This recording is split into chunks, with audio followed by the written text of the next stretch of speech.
Manisa Alaşehir'de Philadelphia Saint Jean Kilisesi'ndeyiz kalıntılarında.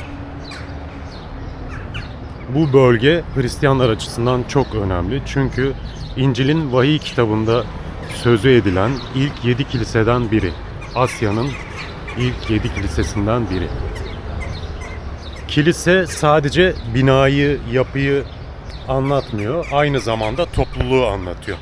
Yani bu yapılar Hristiyanlığın ilk yıllarından kalma değil. Topluluk Hristiyanlığın ilk yıllarından yaşamış bir topluluk ve bütün Alaşehir'de bu esnada eski Philadelphia. Bu kilise ise Bizans zamanında yapılmış. Sütunların büyüklüğünden ve genişliğinden yapının büyüklüğünü ve haşmetini tahmin edebilirsiniz. Taşıyıcı kolonlardan sadece birkaçı bu kadarsa kilisenin kendisi ne kadardı tahmin edin. Bütün Alaşehir Philadelphia'nın üzerinde kurulu olduğu için tamamen kazılıp da her şeyi ortaya çıkarılamıyor.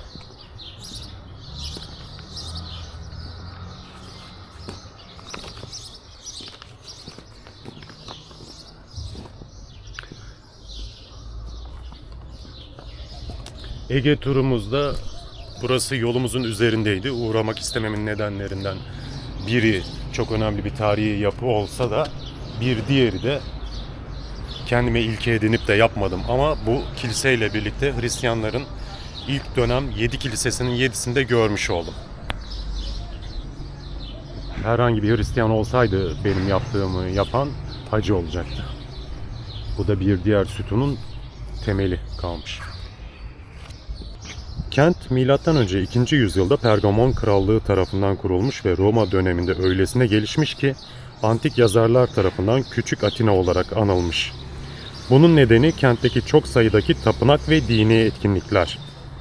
Philadelphia'nın dünya tarihindeki asıl önemi ise İncil'in Vahiy kitabında adı geçen Asya'nın 7 kilisesinden biri olması. Buradaki kilise bir bina değil, bölgede yaşayan ilk Hristiyan topluluğunu ifade ediyor.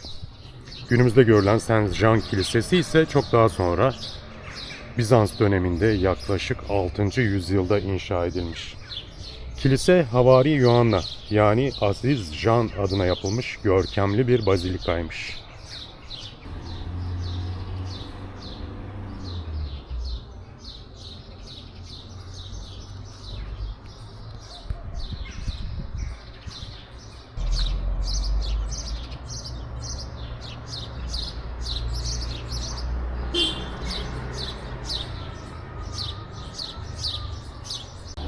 Alaşehir'in büyük kısmı antik Philadelphia'nın üzerine kurulduğu için kentin önemli bölümü günümüzde modern yerleşimin altında kalmış.